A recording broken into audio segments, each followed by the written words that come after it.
saya sangat tersentuh ketika kami melalui proses yang tidak mudah, masa-masa sulit yang kami lalui. Tapi pada saatnya saya kemudian bisa bekerja di Jakarta. Nah, pada waktu itu saya gajinya, ya saya malu menyebutkan, tetapi sangat sedikit. Tetapi saya punya kerinduan mengirimkan uang 30.000 ke Biyung. Saya kirimkan dan saya sungguh terharu dan saya ingat sekali. Uang itu disimpan sampai saya pulang. Lalu Biyung tanya, "Man, uang yang kamu kasihkan saya simpan sampai sekarang. Itu benar uang dari kejujuran? Tidak diperoleh dengan cara yang tidak baik?" Saya bilang, "Yung, itu gaji saya yang pertama. Saya rindu Biyung ikut berbahagia dengan apa yang saya dapatkan." Biyung mengatakan, kalau itu memang sumbernya sesuatu yang sangat baik, Biyung akan pakai. Itu yang teringat sekali.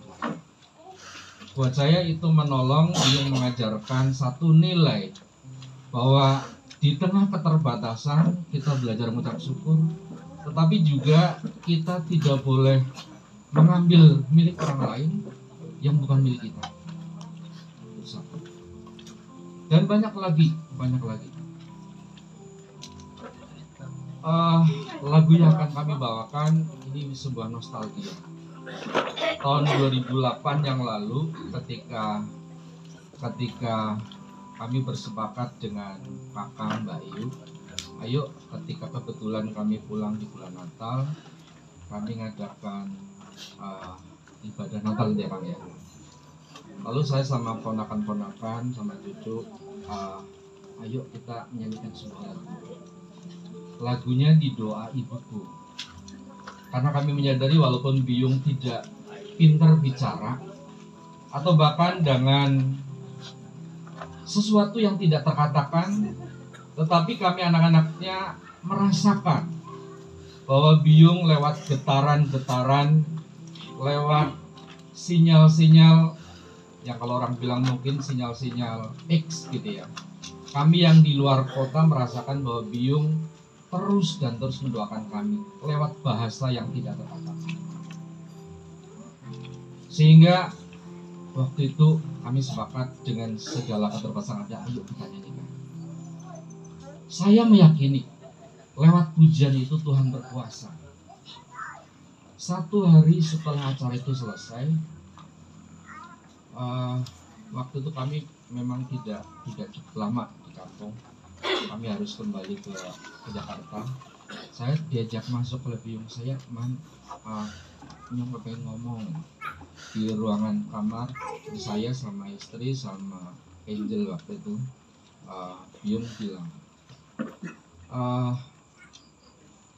Biyung cukup tersentuh dan sekaligus saya mau mengatakan bahwa sebenarnya selama ini hati Biyung tidak pernah bisa lepas dari Tuhan. Waktu itu nggak menyebut Yesus, ya tidak bisa lepas dari Tuhan.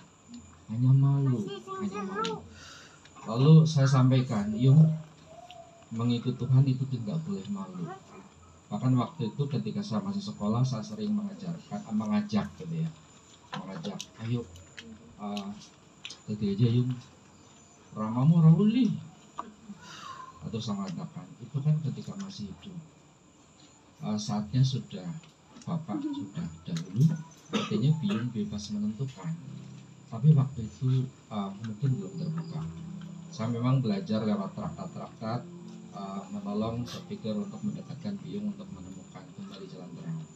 Tapi hari itu 2008 yang kemudian menjadi momen yang buat saya luar biasa, kebahagiaan saya tidak bisa terbendung ketika Biyung sampai akhirnya saya mengajaknya berdoa, lalu Biyung dengan sangat kuat mengatakan mengikut Tuhan.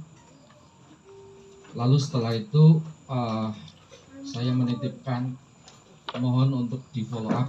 Saya waktu itu bicara ke Bu Erni, kemudian juga meminta tolong ke Paman Midan, juga ke saudara yang lain, biarlah keyakinan atau kesungguhan Biyung mengikut Tuhan itu terus bertumbuh sampai pada waktunya.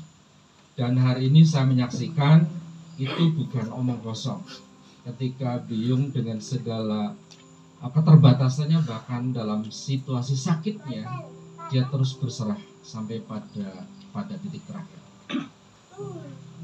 Bagian yang ketiga, Bapak Ibu.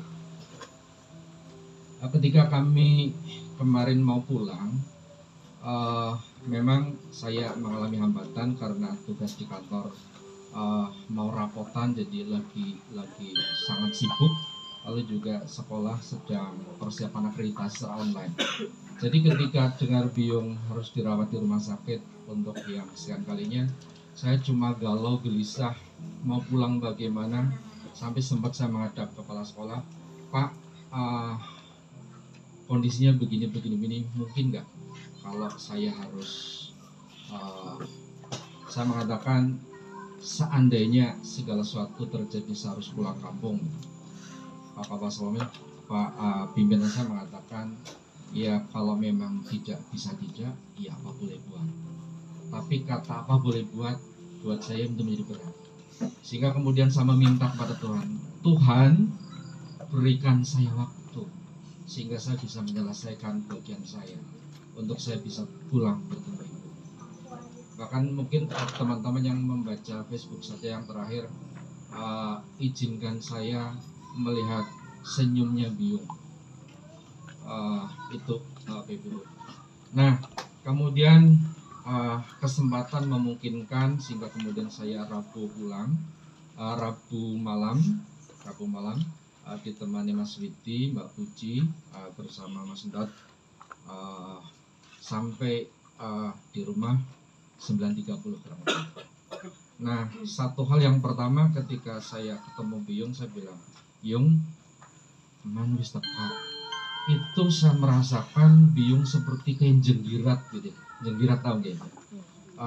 Tetapi ya tidak lama kemudian juga hiperaktifnya muncul lagi. Tetapi saya merasakan ada sesuatu energi yang saya rasakan. Biyung merasakan itu. Tidak ada komunikasi walaupun artikulasinya tidak bisa bicara lagi. Nah, kemudian sampai saya coba bicara, membisikkan lewat telinga pelan-pelan. Yung, dalam situasi seperti ini, intinya sih, kalau memang Biyung sudah waktunya menghadap Tuhan Yesus, mantapkan hati. Tidak usah pikir yang lain. Biyung mantap madep dari Gusti Yesus. Nah, itu berlalu. Itu di hari Kamis siang ya sampai sore. Nah, kemudian momen yang menggetarkan terakhir itu di Jumat pagi.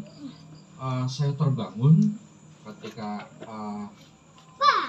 ada yang masih di rumah lor, ada juga ya Mbak yang sudah terbangun.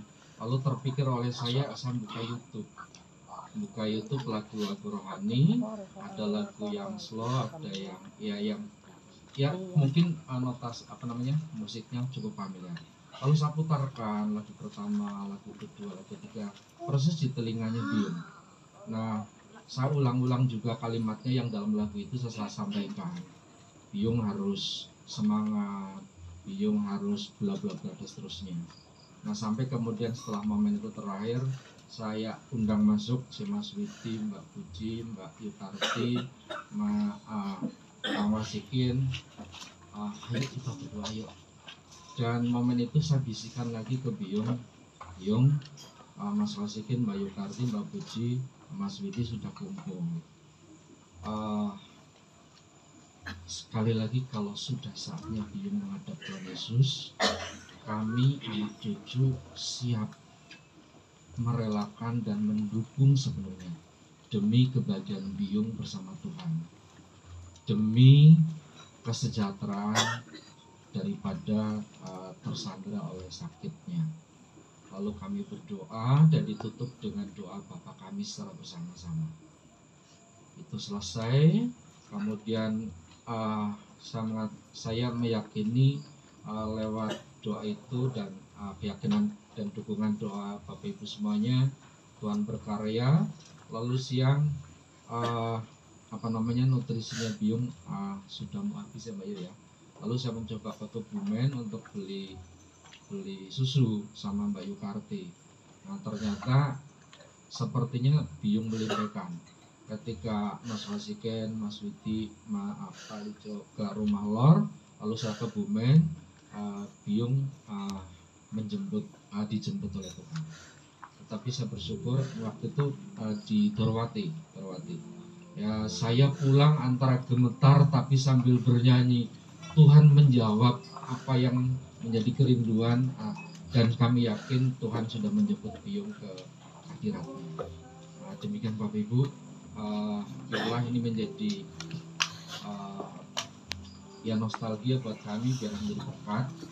Nah pada kesempatan ini sebagai nostalgia kami, saya undang Angel